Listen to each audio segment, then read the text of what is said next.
नमस्कार दोस्तों, आज हम बात करेंगे सर्वाइकल रेडिकुलोपैथी के बारे में। सर्वाइकल रेडिकुलोपैथी जो होती है वो हमारी गर्दन में अगर नस दबती है तो नस दबने के कारण जो दर्द नीचे हाथ तक आता है उसको हम सर्वाइकल रेडिकुलोपैथी बोलते हैं। तो बेसिकली हमारी जो गर्दन है, गर्दन मैंने पहले भी समझाया था आपको कि सर्वाइकल जो होती है 7 वर्टिब्रा होती है। 7 वर्टिब्रा होती है, गर्दन के नीचे से यहां से स्टार्ट होती है और ये यहाँ पे खत्म होती है। तो C1, C2, C3, C4, C5, C6, C7 तो 7 वर्टिब्रा होती है। इन वर्टिब्राओं के बीच में एक डिस्क होता है जो जेली लाइक स्ट्रक्चर होता है जो हमारी वर्टिब्रा को कुशन प्रोवाइड करता है। तो अक्सर हमारे पास जो पेशेंट आते हैं, गर्दन में अगर नस दब गई जिसको हम बोलते हैं डिस्क प्रोलैप्स हो जाना, तो वो अक्सर देखने को मिलता है C4, C5, C5, C6, C6, C7, जिसमें सबसे मोस्ट कॉमन जो होता है वो C5 और C6 के बीच में गद्दा जो होता है वो अगर पिचकता है उसके कारण नर्व दबती है, तो वो जो दर्द होता है वो गर्दन में तो होता ही है, गर्दन के साथ साथ ये पीछे वाली हड्डी जो होती है हमारी स्केपला बोलते हैं, स्केपला की बॉर्डर तक रहता है और बॉर्डर से पूरा नीचे ये आर्म से रेडिएट होते हुए ये कई बार फिंगर्स तक भी आता है। इसमें दर्द के जो सिम्टम्स होते हैं, दर्द के जो लक्षण होते हैं वो ऐसे होते हैं कि कई बार ये हाथ में झुंझुनी, सूनापन और तेज दर्द, असहनीय दर्द होने लगता है। और ये दर्द किसी भी पोजीशन में आप गर्दन को नॉर्मल रखेंगे तो भी ये ठीक नहीं होता है। तो अगर इस टाइप का आपको दर्द हो रहा है जो कि असहनीय है और नीचे तक हाथ में आ रहा है तो वो सर्वाइकल रेडिकुलोपैथी के सिम्टम्स हैं। अब सर्वाइकल रेडिकुलोपैथी के बारे में थोड़ा सा मैं आपको समझा दूं। जैसे कि मैंने बताया कि अगर गर्दन की हड्डी जो होती है अपनी सर्वाइकल वर्टिब्रा के बीच में जो डिस्क होता है C4, C5, C5, C6, C6, C7, यहाँ पे अगर नर्व कंप्रेस होती है तो वो जो दर्द है वो पूरे हाथ में नीचे तक आता है। तो अगर आपको ऐसा दर्द है तो आप घबराइए मत, ये जो दर्द है ये फिजियोथेरेपी से पूर्णतः ठीक हो सकता है। इसके बारे में थोड़ा सा और मैं आपको डिटेल बता दूं कि ये सिम्टम्स जो आते हैं अलग अलग वर्टिब्रा, अलग अलग डिस्क के कंप्रेशन के कारण जो सिम्टम्स होते हैं वो किस तरह से आपको महसूस होंगे या उसके क्या लक्षण होंगे, तो थोड़ा सा यहाँ पे समझ लेते हैं। ये स्क्रीन में आपको एक डायग्राम दिख रहा है।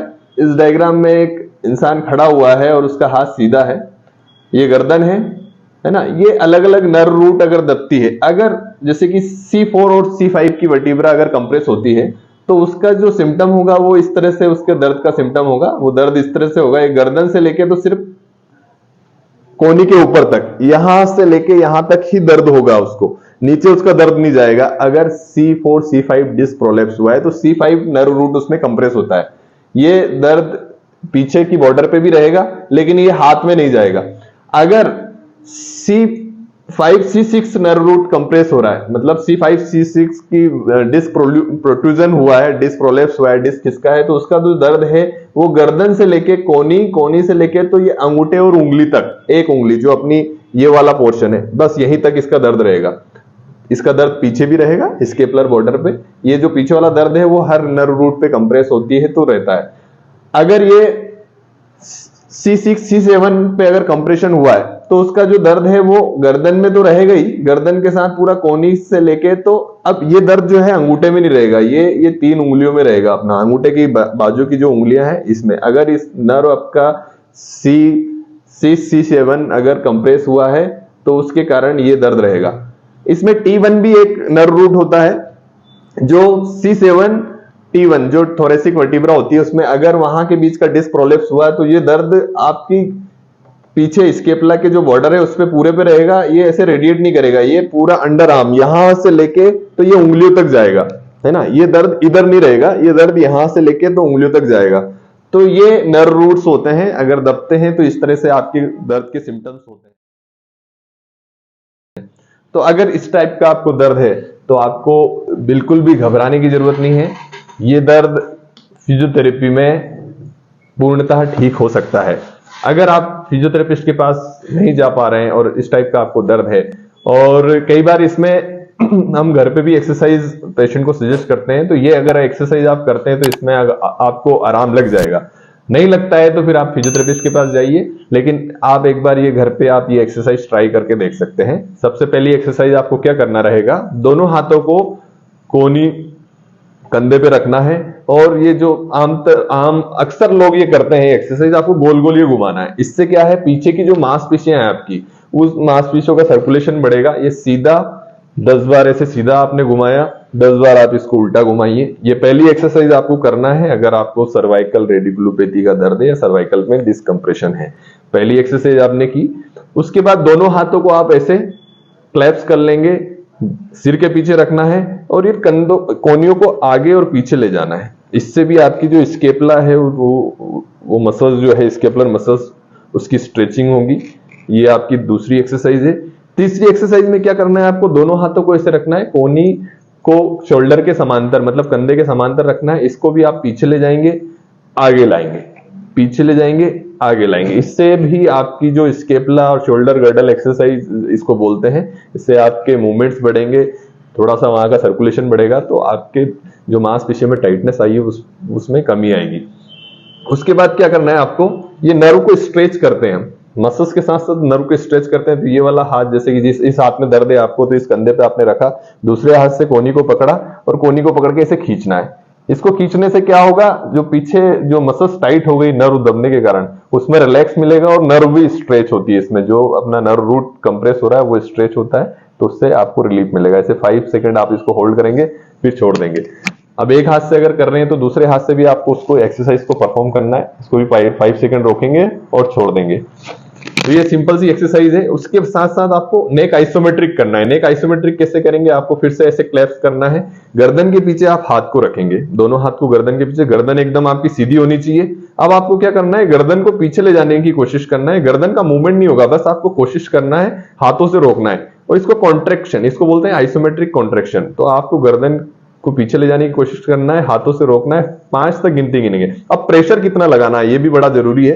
तो 3 तरह के प्रेशर होते हैं, माइल्ड, मीडियम, मॉडरेट। माइल्ड का मतलब बहुत थोड़ा सा, मीडियम मतलब थोड़े से ज्यादा, और मॉडरेट मतलब बहुत ज्यादा। तो बहुत ज्यादा नहीं करना है, आपको मीडियम फोर्स लगाना है। ऐसे फोर्स लगा के आप 5 सेकंड काउंट करेंगे, 1 2 3 4 5, छोड़ देंगे।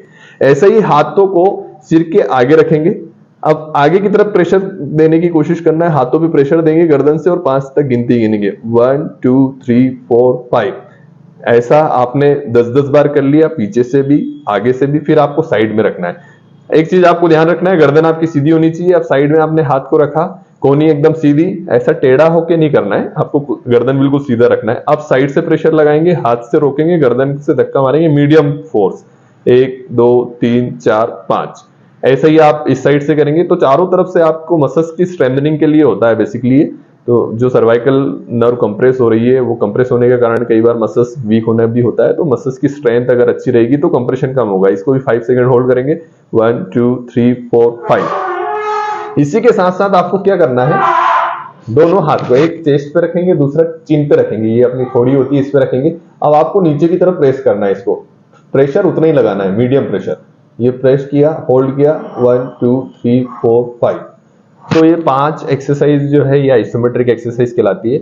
उसके साथ साथ आपको क्या करना है, थोड़ा सा ये मसल्स जो होती है हमारी ट्रेपीजियस मसल्स, अपर ट्रेपीजियस, ये भी टाइट हो जाती है जब नर्व कंप्रेशन होता है। तो आपको अपने हाथ को ऐसे आपके शोल्डर पे रखना है, कंधे पे रखना है, कंधे को नीचे की तरफ प्रेस करना है और गर्दन को थोड़ा सा ऐसे स्ट्रेच करना है। इसको स्ट्रेच करने से भी आपको काफी रिलैक्स महसूस होगा। यहाँ पे नर्व भी स्ट्रेच हो रही है, साथ ही साथ मसल भी स्ट्रेच हो रही है। तो आपने ऐसे होल्ड करा, 5 सेकंड काउंट किया, 1 2 3 4 5, छोड़ दिया। ऐसे ही आप अपोजिट साइड का, दूसरे साइड का भी कर लो, 1 2 3 4 5। तो ये ट्रेपीजियस की, अपर ट्रेपीजियस की स्ट्रेचिंग हो गई है। इससे आपको काफी रिलैक्स मिलेगा। उसके साथ साथ क्या करना है, अगर आपको ज्यादा दर्द होता है तो दोनों हाथों को ऐसे क्लैप्स करके आपको ऐसे ऊपर उठा लेना है। तो इसको उठा लेने से क्या होगा, नर्व रिलैक्स हो जाएगी, नर्व पे जो टेंशन आ रहा है वो कम हो जाएगा। तो ऐसे रखने से आपके दर्द में काफी आराम मिलेगा। आप ऐसे खींच के इसको 5 सेकंड रोक सकते हैं, 1 2 3 4 5, छोड़ दीजिए। इसके साथ साथ आपको एक सावधानी जरूर रखना है, गर्दन को ऐसे नहीं करेंगे आप, ना इसको ऐसे करेंगे। ऐसे करने से उस पर लोड आता है और दर्द बढ़ता है। अब खड़े होकर भी कुछ एक्सरसाइज आपको करनी है। दोनों हाथों को ऐसे कमर पे रखना है। कमर पे रखने के साथ साथ आपको गर्दन, कंधों को आगे लाना है, पीछे ले जाना है, आगे लाना है, पीछे ले जाना है। ये बेसिकली वही शोल्डर के आसपास की जो मसल्स हैं उनको रिलैक्स करने के लिए हम करते हैं। ऐसे गोल गोल घुमाना है, सीधा गोल, उल्टा गोल, फिर सीधा गोल। उसके साथ साथ इसको लिफ्ट करना है, ऊपर नीचे, ऊपर नीचे।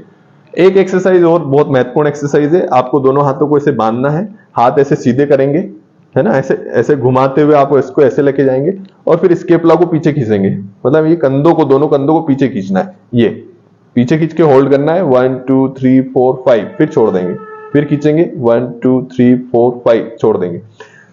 अगर ये एक्सरसाइज आप रेगुलर करते हैं, नियमित करते हैं, तो डेफिनेटली आपको काफी फायदा होगा और आपका जो दर्द हो रहा है वो काफी, मेरे हिसाब से काफी हद तक ठीक हो जाएगा। इसके साथ साथ आप थोड़ा गर्म पानी की सिकाई कर लें। सिकाई करने का एक आसान सा तरीका है, गर्म पानी करें, उसमें तौलिया डाल लें, तौलियों को मुंह को यहाँ पे रख लें, तो इससे आपकी गर्दन की मांसपेशियों में रिलैक्सेशन भी मिलेगा और जो आपका जो दर्द जा रहा है, हाथ तक दर्द जा रहा है, उसमें काफी आराम मिलेगा। अगर एक्सरसाइज के बावजूद भी अगर आपको आराम नहीं मिलता है तो आप नियरेस्ट फिजियोथेरेपी सेंटर पे जाइए, वहां पे कुछ मोडेलिटीज हम लगाते हैं पेशेंट्स को, उसमें लेजर का बड़ा इंपॉर्टेंट रोल है और भी अल्ट्रासाउंड, टेंस, ये मशीन दर्द को कम करने के लिए दी जाती है, तो आप नियरेस्ट फिजियोथेरेपी सेंटर पे भी जा सकते हैं। पूरा वीडियो देखने के लिए बहुत बहुत धन्यवाद। अगले वीडियो में फिर से आपको इसी तरह की जानकारी हम देंगे। हमारे वीडियो को लाइक करिए और चैनल को सब्सक्राइब करिए। Thank you.